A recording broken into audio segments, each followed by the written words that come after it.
अस्सलामुअलैकुम दोस्तों, कैसे हैं आप सब। उम्मीद है आप सब बिल्कुल ठीक होंगे। तो दोस्तों, आज हम हर सीन की स्टीम सीखेंगे। ये है हर सीन और इसकी आवाज़ है स। ये हरूफ तहज्जी का 19वां हर्फ है।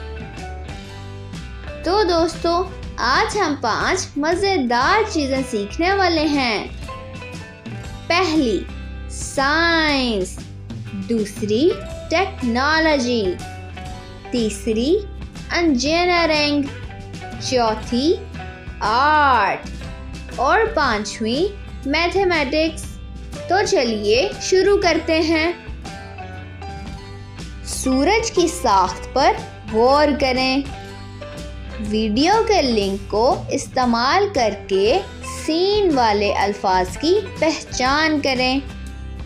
सेब और आम की तस्वीर को दिखाकर बच्चे से पूछें कि किस फल की इब्तदाई आवाज़ सीन है। अगले सफ़े पर दी गई सेब की तस्वीर में लाल रंग भरें। सेब को 4 हिस्सों में काटें और गिनती करें।